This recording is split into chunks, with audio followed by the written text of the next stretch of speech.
tanjang atau sulam itu sampai 6 begi Mas. Padahal dia tanam cuma 8 begi kan sama saja dia nanam 2 kali nanam ulang gitu.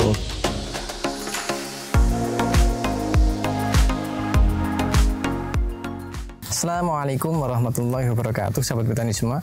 Video kali ini akan menjawab kendala yang paling sering dirasakan oleh para petani, khususnya dengan intensitas hujan yang sangat tinggi seperti saat ini, di mana tingkat kelayuan sangat tinggi, kemudian tingkat kelayuan dan kematian tanaman pasca pindah tanam itu sangat tinggi. Kemudian video ini juga akan membahas bagaimana cara atau kiat untuk menghadapi tanaman yang nantinya akan kita panen di musim kemarau. Video lengkapnya setelah yang satu ini.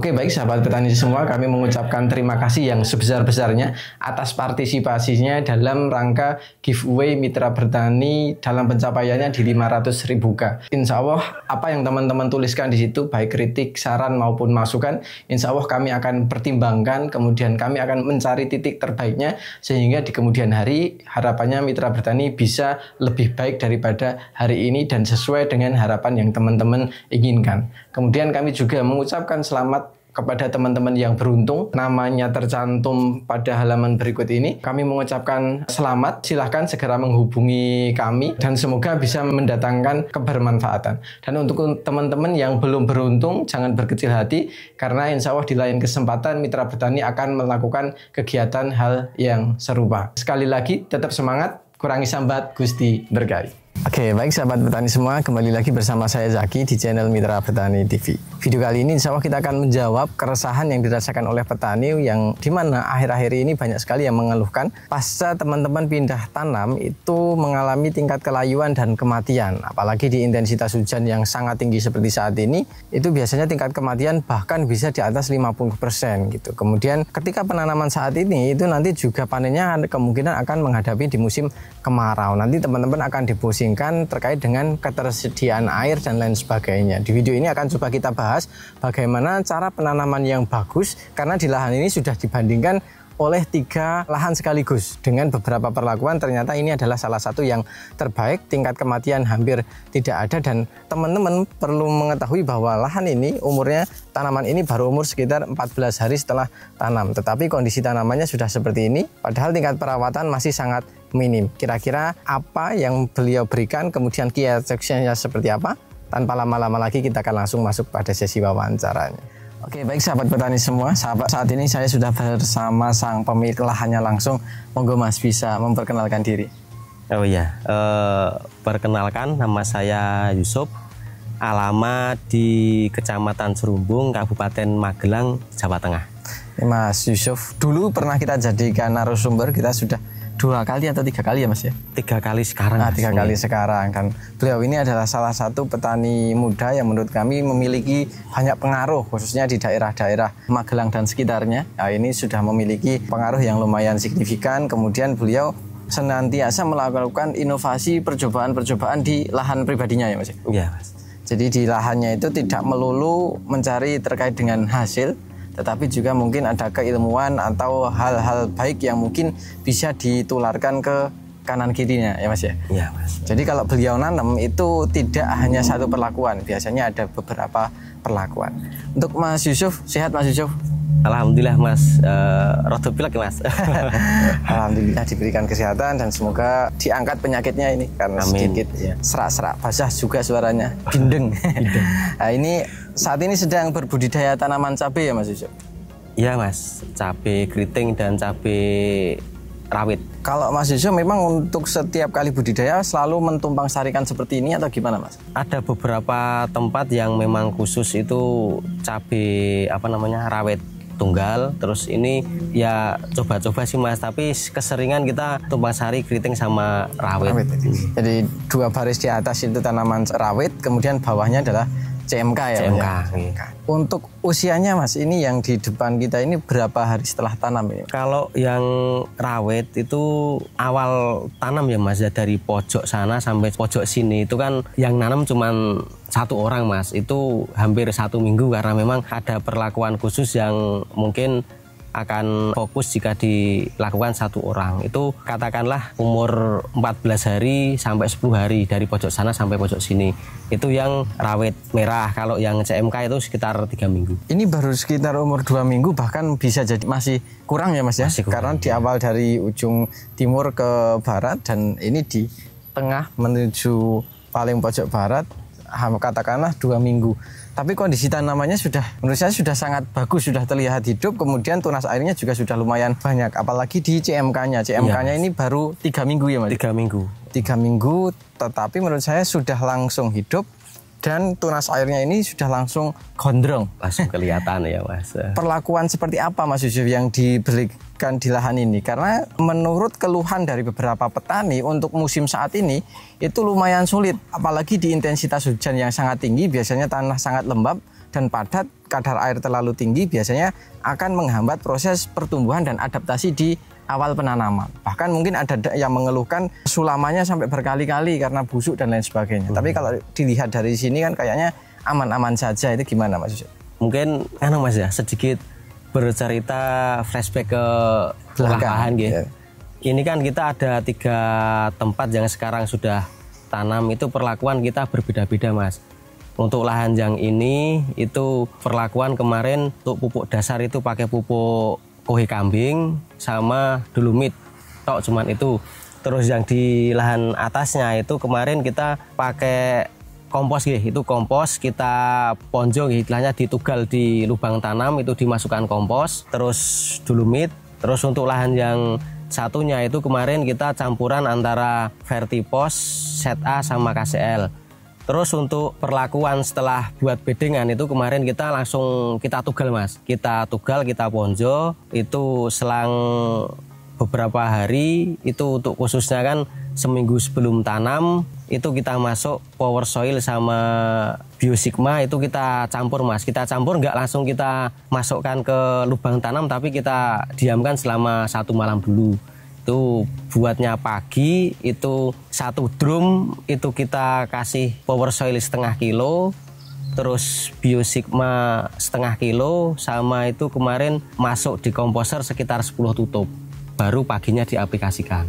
Jadi tadi diolah lahannya, tadi pupuk dasarnya itu beda-beda ya Mas ya? Ya. Kemudian setelah itu setelah di penugalan itu ada yang dikocorkan. Betul. Dengan larutan yang tadi ada di komposer, kemudian trichodema, kemudian asam humat. Itu didiamkan dalam 1 malam terlebih dahulu, dibuat larutannya, kemudian keesokan harinya baru dilakukan pengocoran. Sebelum dilanjutkan Mas, dari ketiga proses awal tadi, ke perbedaan 3 pupuk dasar di awal tadi, itu apakah ada bedanya tidak dengan sampai umur sekitar 2 mingguan, 3 mingguan ini Mas? Itu karena ada perlakuan khusus juga ya Mas, ada tambahan-tambahan juga. Kan kita sharing-sharing sama teman-teman, terus kita kemarin pas ketika ada studi banding ke lahan itu kan kita juga tanya-tanya sama temen, itu juga ada perbedaan di setiap lahan. Kalau perlakuan itu beda, jelas beda Mas. Yang pertama yang sangat terlihat pertumbuhannya cepat itu di lahan yang ini Mas, yang paling bawah. Terus yang lahan di atasnya itu ada kelemahan. Itu kemarin di kompos istilahnya mendak Mas. Jadi seperti komposnya itu susut, terus ada rongga di situ. Jadi perkembangannya kemarin sempat terhambat dan ini baru masa pemulihan. Terus dari lahan yang satunya itu juga sedikit berbeda untuk pertumbuhannya. Jadi yang paling bagus ini ya Mas ya, di bawahnya itu kotoran kambing ya Mas ya, plus dolomit tanpa pupuk kimia. Sementara yang atasnya ini hanya kosongan, terus dikasih dolomit ya Mas. Dolomit, kemudian di lubang tanamnya ini ditugal menggunakan kompos sekitar 1 genggam lebih Mas. Itu sekitar masuk sekitar 20 cm itu penuh. Sekitar 20 cm itu dipenuhi dengan kompos. Dan kemarin kendalanya adalah komposnya ini seperti susut, jadi ambles itu ya. Setelah ditanami jadi akarnya seperti menggantung. Jadi kayak hidup segan mati tak mau gitu Mas. Jadi ngambang akarnya itu. Jadi pertumbuhannya agak sedikit terhambat. Yang paling optimal optimal adalah di lahan ini. Jadi di pupuk dasarnya tadi, kemudian ditugal, setelah itu dilakukan pengocoran. Pengocoran menggunakan 3 bahan, itu ada trichoderma, kemudian asam humat, dan dekomposer. Di setiap lubang tanam dikocor semua berarti ini ya Mas ya? Semua Mas, dikocor semua, betul. Itu 1 minggu sebelum penanaman? Minimal. Sebelum itu juga lebih bagus Mas. Tapi kan kita pakai acuan hari itu karena memang yang terakhir ditanam 1 minggu sebelum tanam. Kalau yang atas katakanlah 2 minggu sebelum tanam, karena untuk yang atas sama yang bawah itu beda rata-rata 1 minggu. Oke, jadi sekitar 1 minggu lah katakanlah, 1 minggu sebelum proses penanaman dikocor menggunakan 3 bahan, kemudian dilakukan proses penanaman. Ketika proses penanaman itu ada sesuatu yang mungkin beda atau tidak Mas? Atau perlakuan seperti apa? Karena kalau seperti yang tadi saya katakan, untuk musim ini sepertinya kendala utama adalah tanam langsung layu, mati gitu. Betul Mas. Ya kemarin lahan yang umurnya sama Mas ya, itu kan di tetangga dusun kan kemarin juga sering main ke lahan, itu tanjang atau sulam itu sampai 6 begi Mas, padahal dia tanam cuma 8 begi, kan sama saja dia nanam 2 kali, nanam ulang gitu. Kalau untuk perlakuan itu ada beberapa macam Mas, tapi ada yang kita pukul rata untuk 1 bahan Mas. Nah, itu kan kemarin yang pertama sebelum pas ketika nugal mau tanam itu kan di lubang tanam semua kita masukkan mikorrhiza. Itu kan ketika kemarin kita sharing-sharing sama teman-teman, mikorrhiza itu bisa memperpanjang akar sama jangka panjangnya itu Mas, antisipasi layu. Dan ini kita juga baru praktek, karena untuk yang antisipasi layu kita belum bisa bicara. Cuman kalau untuk akar itu memang sudah paling terlihat di lahan yang paling bawah. Cuman kalau untuk lahan yang di atas ya kendala kemarin banyak yang ambles itu, jadi belum begitu terlihat. Cuman dari ambles itu kan kita tekan Mas, jadi kan otomatis akar yang mungkin sudah nempel ke tanah samping itu kan kita dorong ke bawah kan otomatis putus, dan itu alhamdulillahnya nggak ada istilah yang mati, nggak, cuman memang ada sedikit kantrak lah gitu, jadi pertumbuhannya sedikit terhambat. Terus untuk penanaman kemarin kita dapat itu Mas ketika pelatihan di MP itu kan kemarin kita ngikuti yang khusus lahan yang ini, kita ngikuti metode dari Mitra Bertani, dan alhamdulillah juga memang terlihat sangat berbeda. Di sini kita masuk kemarin untuk tanam itu kan celup akar ya Mas, itu kan ada kombinasi asam humat, power soil, premino sama morden. Itu kita untuk takaran tangki ember cat itu kita power soil kasih 4 sendok, premino kasih 2 tutup, morden kasih 2 tutup, dan itu kita aduk untuk celup. Mungkin itu Mas untuk tahap awal ya. Jadi sebelum penanaman ternyata Mas Yusuf ini juga mempraktekkan apa yang kemarin kita sampaikan di lahan Mitra Bertani, itu terkait metode perendaman bibit sebelum dilakukan penanaman. Itu larutannya menggunakan 3 bahan, ada asam humat, kemudian fosfat cair ditambah asam amino ya Mas ya. Dilarutkan, kemudian dicelupkan, kemudian ditiriskan, baru dilakukan penanaman. Tapi sebelum itu ada bahan yang ditambahkan, yaitu mikorrhiza ya Mas ya. Betul. Mikorrhiza tujuannya adalah untuk membantu meningkatkan sistem perakaran, jadi nanti jangkauannya itu akan lebih tinggi terkait dengan penyerapan unsur hara maupun air ya Mas ya. Betul. Karena saat ini musim penghujan, tetapi tidak menutup kemungkinan nanti ini panennya bisa di musim kemarau gitu. Jadi mikorrhiza ini menurut saya juga salah satu hal yang wajib ya Mas. Wajib Mas ya. Pokok untuk saat ini gitu ya. Jadi untuk teman-teman yang saat ini mau menanam, di samping mengikuti metode pencelupan tadi supaya stressingnya itu hilang atau tidak mengalami stres, kemudian perlu menambahkan mikorrhiza sebelum proses penanaman. Sebisa mungkin itu juga bersentuhan dengan akar ya. Betul. Akan lebih optimal kalau bersentuhan dengan akar. Kalau yang dirasakan dari Mas Yusuf sendiri Mas, dengan penggunaan mikorrhiza tadi perakarannya sudah terlihat, kemudian di pertumbuhan juga lumayan. Kalau selama 14 hari ini yang dirasakan dengan metode pencelupan kemudian ditambahkan dengan mikorrhiza itu apa Mas? Kalau dampak negatifnya nggak ada Mas ya, jelas mungkin tambah kos biasa, tapi kalau mengingat tanaman jadinya seperti ini bisa dikatakan bisa untuk solusi lah daripada kita tanjang nambeki ya Mas. Terus untuk pertumbuhan akar, terus pertumbuhan tunas itu sangat cepat, terus sama dibandingkan yang atas itu pertumbuhannya sangat berbeda Mas. Pertumbuhannya ini lebih cepat gitu ya. Cepat, jadi benar-benar langsung terlihat ini, jadi teman-teman bisa melihat ini tunas airnya benar-benar gondrong, kemudian batangnya ini juga langsung tumbuhnya ini seimbang ya Mas ya? Tidak hanya tumbuh ke atas tetapi ke samping juga ya? Ke samping juga iya. Ya, jadi besar, kemudian tidak ada istilah kantrak apa ya? Yang stres gitu lah. Stres ya, bagian bawah itu biasanya daun akan menguning ya Mas ya? Menguning kemudian rontok. Nah biasanya itu akan memerlukan waktu sehingga untuk tanaman beradaptasi akan menunggu itu gitu. Tetapi kalau di metode pencelupan itu alhamdulillah tidak mengalami itu. Mengalami. Itu kan mungkin yang paling terlihat itu kan selang umur ya Mas, dari yang atas itu kan dari yang sampai bawah itu kan selang umur 2 minggu. Nah, itu mungkin dari figur tanaman hampir-hampir sama Mas. Bahkan kalau dilihat dari figur secara keseluruhan itu tanaman yang bawah itu racak Mas. Jadi nggak ada yang tinggi rendah. Jadi semuanya racak, seragam ya, seragam.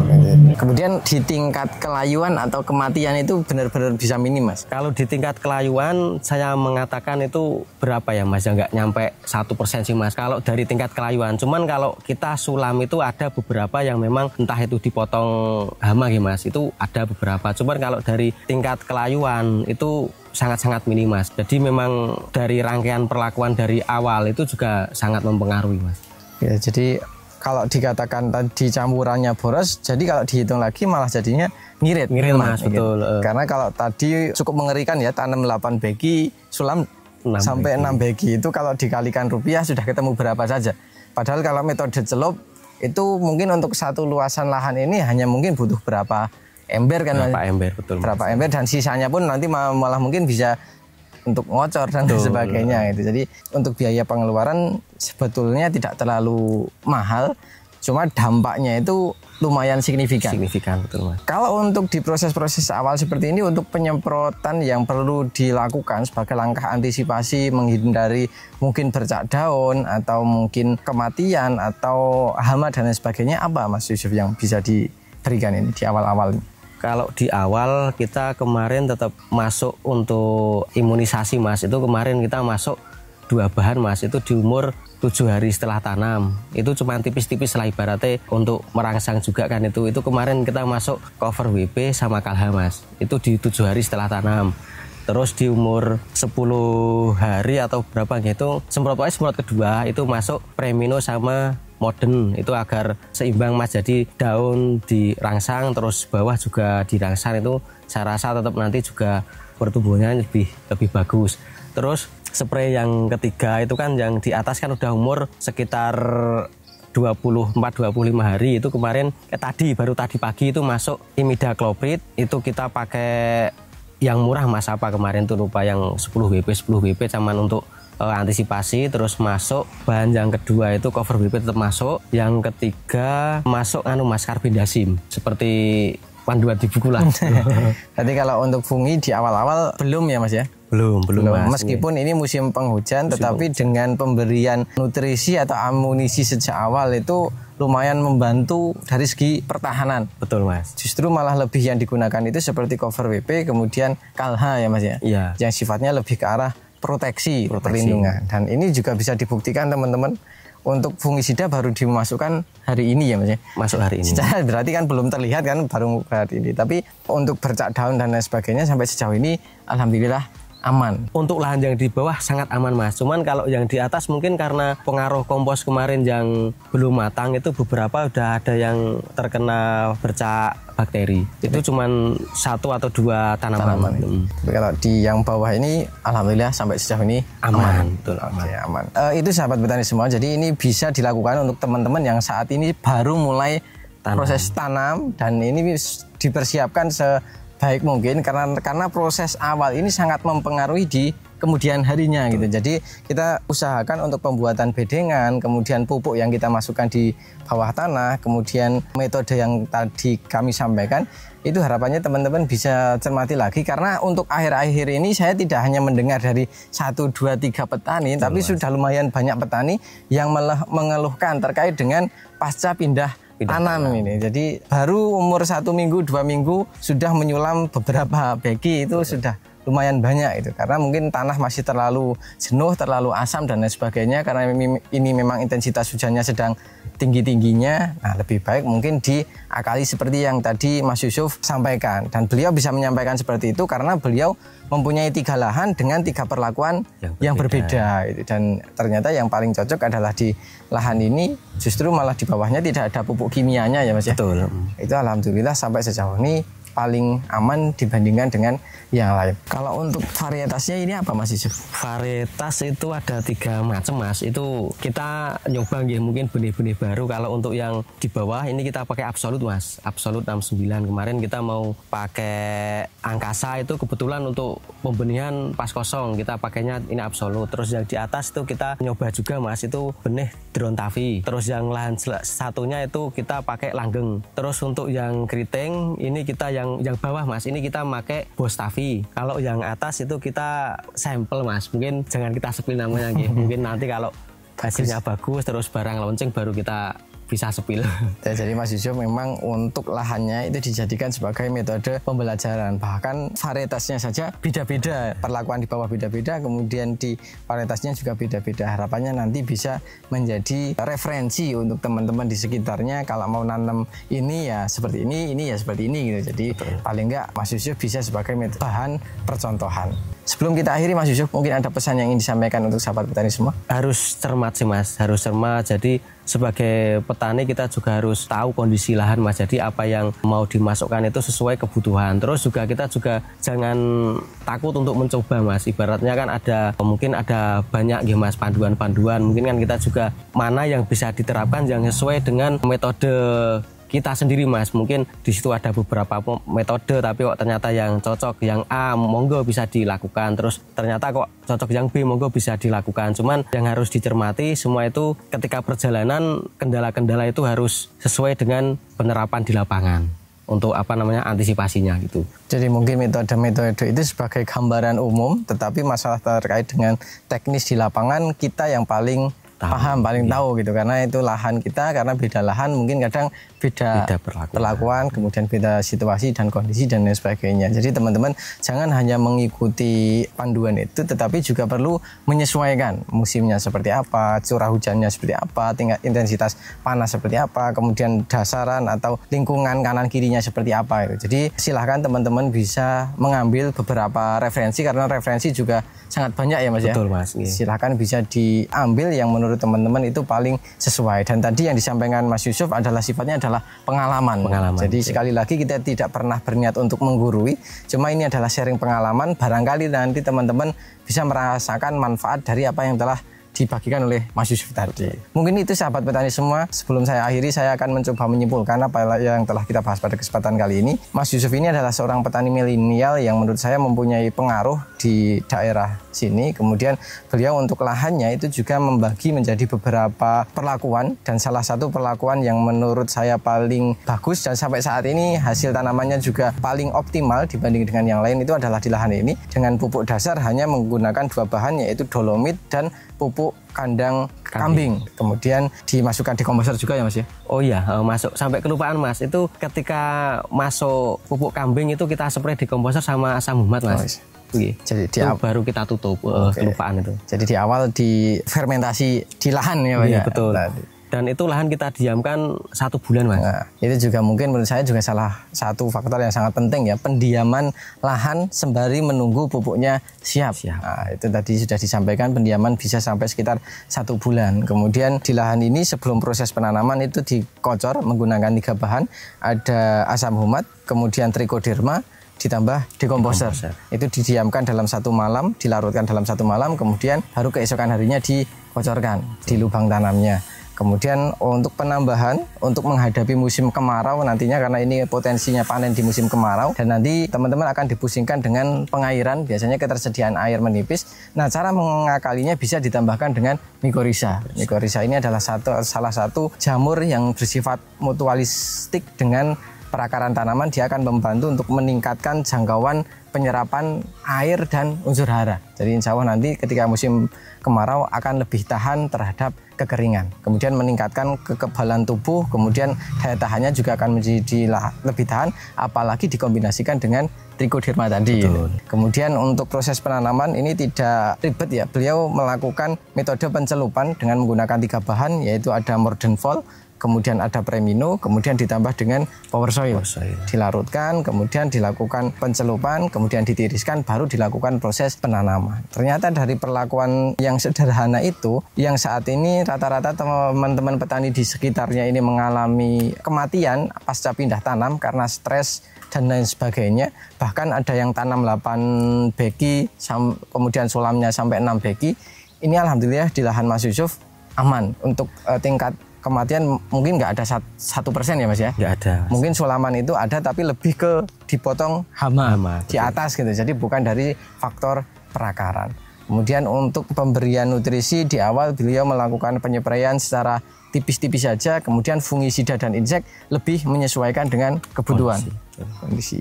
Dan alhamdulillah sampai sejauh ini aman. Ini adalah salah satu hasil dari metode pencelupan, dan ini mentumpang sarikan antara tanaman cabai rawit dengan cabai merah keriting, dan alhamdulillah sampai sejauh ini pertumbuhannya sama-sama bisa optimal. Mungkin itu sahabat petani semua. Terima kasih Mas Yusuf. Ya Mas, sama-sama. Terima kasih sahabat petani semua. Semoga video ini bermanfaat, dan apabila video ini bermanfaat jangan lupa klik like, comment, share, dan jangan lupa subscribe untuk tidak ketinggalan info terbaru dari kami. Terima kasih dari saya Zaki. Salam Mitra Petani Indonesia. Wassalamualaikum warahmatullahi wabarakatuh. Waalaikumsalam warahmatullahi wabarakatuh. Dan sampai jumpa di video kami selanjutnya.